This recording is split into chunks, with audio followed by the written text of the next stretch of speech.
Less pubic hair, more problems. About 26% of men and women who groom their pubic hair have been injured at least once, according to a JAMA Dermatology study published Wednesday.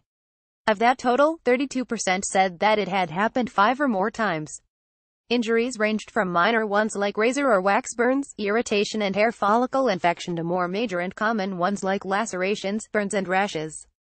Medical attention was required in a small percentage of cases, or 1.4%, the study found.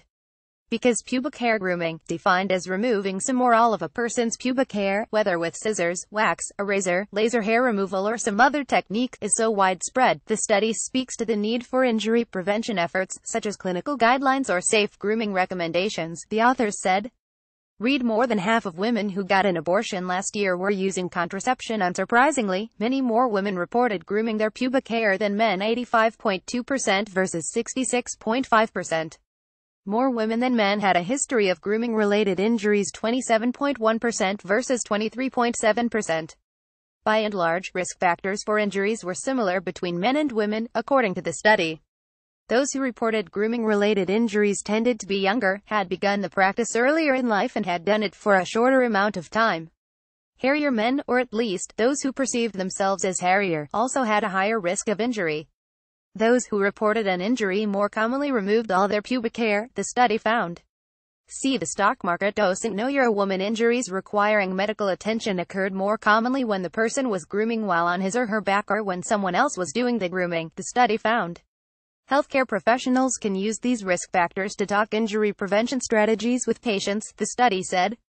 There may be an unexpected hero in all of this waxing, which may prevent repeated injuries in women, the study said, since it removes the whole hair follicle and extends the period of time before pubic hair regrows. However, as other studies have noted, waxing can also result in its own complications, including burns, spreading of infection and hair follicle infection. Pubic grooming-related injuries appear to be on the rise. Emergency department visits related to these injuries increased nearly ninefold between 1991 and 2013, a 2016 study found. Many doctors, in fact, say that pubic hair grooming can cause problems. Pubic hair is supposed to be there, they say, protecting the skin and warding off infection.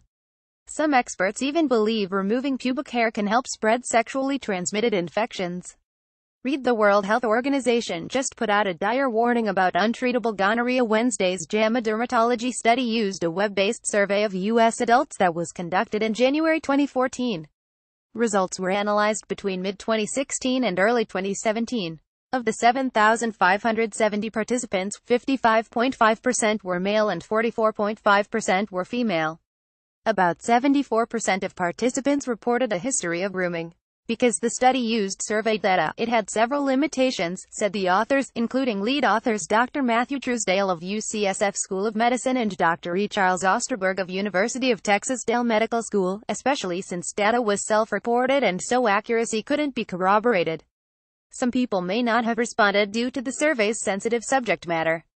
Some respondents may not have answered truthfully owing to embarrassment or fear of breach in anonymity, the authors said. Respondents may also simply have not remembered their grooming experiences correctly. Those who had serious injuries or bad grooming experiences were probably more likely to remember, meaning minor injuries could have gone underreported, the authors said.